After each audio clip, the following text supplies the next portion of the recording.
Hello guys, आज हम बात करने जा रहे हैं offer and acceptance of offer की, जो कि हमारा इंडियन कॉन्ट्रैक्ट एक्ट 1872 का एक पार्ट है। तो आप इस वीडियो को देखने से पहले चाहे तो पुरानी दो वीडियोस भी देख सकते हैं, वो भी बहुत हेल्पफुल है आपके लिए।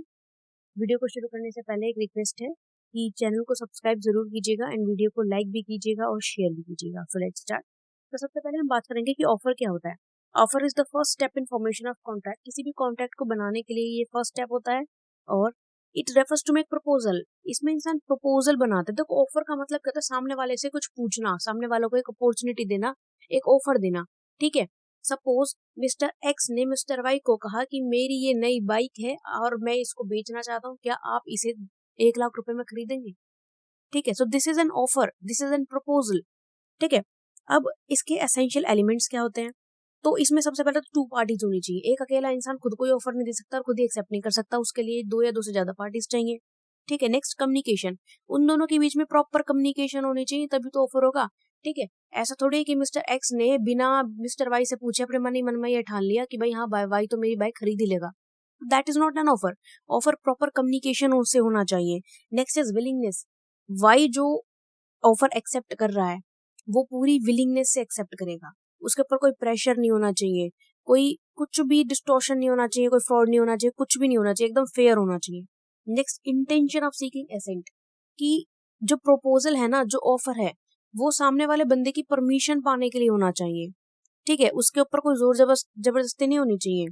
नेक्स्ट पॉइंट आता है ऑफर में भी पॉजिटिव और नेगेटिव। की ऑफर हमारा कुछ काम करने के लिए भी हो सकता है और कुछ काम नहीं करने के लिए भी हो सकता है। ठीक है।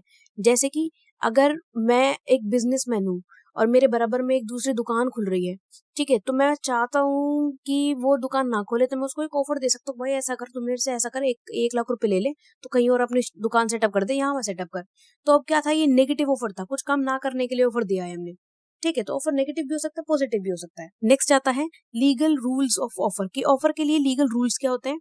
Number 1, offer should not bind others to reply. Offer में सामने वाले बंदे को रिप्लाई करने के लिए बाइंड नहीं करना है। उसे रिप्लाई करना होगा वो कर देगा, जब करना होगा तब करेगा। ठीक है। ऐसा नहीं होना चाहिए कि भाई 1 घंटे में जवाब दे, नहीं तो मैं ये कर दूंगा, नहीं तो मैं वो कर दूंगा। नहीं, वो नहीं होना चाहिए। बिल्कुल फ्री होना चाहिए, कोई बाउंडेशन नहीं होनी चाहिए। Offer must be unambiguous. Offer में कुछ भी चीज छुपी नहीं होनी चाहिए, कुछ भी चीज फ्रॉड नहीं होनी चाहिए। सारी बात दोनों ऑफरी को भी पता होनी चाहिए और ऑफरर को भी पता होनी चाहिए। ठीक है। Must create legal relationship. जो ऑफर जो हमारा है ना, वो एक लीगल रिलेशनशिप क्रिएट करना चाहिए, कोई भी इलीगल ऑफर हमें नहीं देना है। ठीक है। Invitation to offer is not an offer. अगर हम किसी को कोई इनवाइट कर रहे हैं तो वो कोई ऑफर नहीं है। फॉर एग्जाम्पल, मैंने अगर अपनी फ्रेंड को डिनर पे बुलाया है तो वो जस्ट एक इन्विटेशन है, वो कोई ऑफर नहीं है। ठीक है। Next and last, term and condition must communicated along with the offer. Offer के साथ साथ उसकी सारी शर्तें, नियम कानून सब पता होना चाहिए। ऐसा नहीं बाद में लड़ाई हो, भाई ये किस चीज के चार्जेस आ गए, ये किस चीज का पैसा डिडक्ट हो गया, ऐसा कुछ नहीं होना चाहिए। नेक्स्ट आता है टाइप्स ऑफ ऑफर। ऑफर कितने तरह का होता है? सबसे पहले एक्सप्रेस ऑफर। एक्सप्रेस ऑफर जिसको कि हम बोल करके या लिख करके दे सकते हैं। ठीक है। इम्प्लाइड ऑफर जिसको कि हम इशारे से दे सकते हैं, जैसे कि अगर हमें टैक्सी रुकनी होती है तो हम हाथ का इशारा कर देते हैं, टैक्सी रुक जाती है, that is an offer. Specific offer, अगर किसी एक पर्टिकुलर इंसान के लिए ऑफर है तो दैट इज स्पेसिफिक ऑफर। ठीक है। एक्स ने बाइक बेचनी है लेकिन सिर्फ और सिर्फ वाई को ही ऑफर देगा और किसी को ऑफर नहीं देगा, तो दैट इज स्पेसिफिक। ठीक है। Counter offer. नेक्स्ट आता है काउंटर ऑफर। एक्स ने वाई को ऑफर दिया था कि भाई मेरी बाइक जो है 1 लाख रुपए में खरीद ले, लेकिन वाई कहता है नहीं भाई, मैं 70,000 में खरीदने के लिए तैयार हूँ। तो वाई ने जो पासा फेंक करके मारा ना कि 70,000 में खरीदूंगा मैं तो, और एक्स ने वो एक्सेप्ट कर लिया, तो वो जो सेकंड ऑफर निकल कर आना, दैट इज काउंटर ऑफर। के ऑफर के बाद एक और ऑफर मिल गया, मैं इतने में नहीं इतने में खरीदूंगा। ठीक है।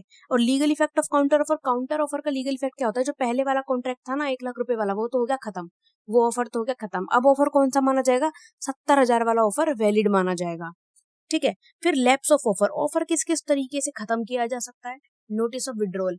मैंने किसी को ऑफर दिया था लेकिन अब मेरा मन नहीं है उसको वो ऑफर देने का, तो मैं एक नोटिस निकाल सकता हूँ, ठीक है मैं नहीं देना मैं। Lapse of time. अगर टाइम खत्म हो गया है, जैसे कि एक कॉन्ट्रैक्ट था हमारा, फिर एक ऑफर हमने दिया था कि भाई बाइक खरीदनी है तो आज आज मैं बता दी हूँ, नहीं तो मैं कल किसी और को दे दूंगा।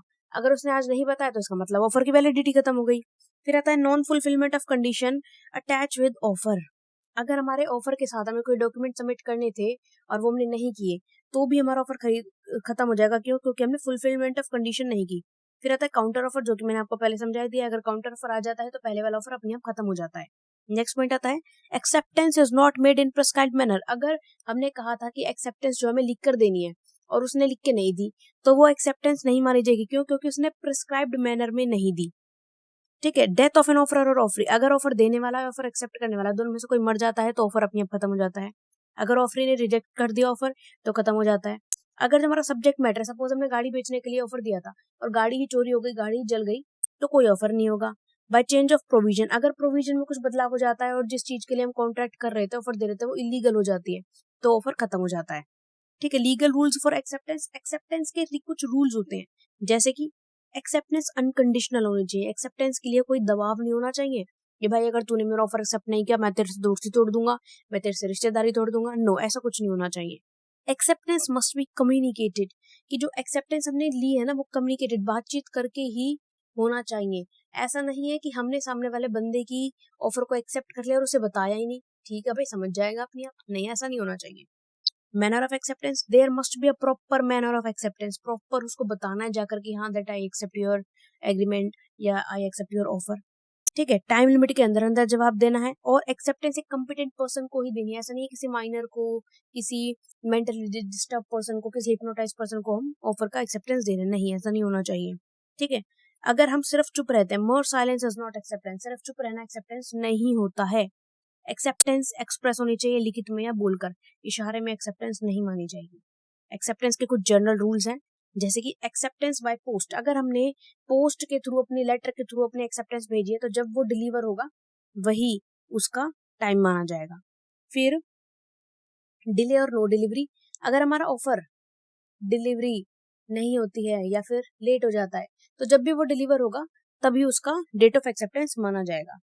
अगर हम टेलीफोन पे एक्सेप्टेंस करते हैं तो वही उसका एक्सेप्टेंस का क्राइटेरिया माना जाएगा। और प्लेस ऑफ कॉन्ट्रैक्ट, जिस जगह पर हम कॉन्ट्रैक्ट को एक्सेप्ट करते हैं वही उसका प्लेस ऑफ कॉन्ट्रैक्ट माना जाएगा। टाइम ऑफ कॉन्ट्रैक्ट, जिस भी समय पर हम कॉन्ट्रैक्ट को एक्सेप्ट करते हैं वही हमारा टाइम ऑफ कॉन्ट्रैक्ट माना जाएगा। Last point acceptance on loud speaker, अगर हम लाउड स्पीकर पे किसी चीज की एक्सेप्टेंस करते हैं तो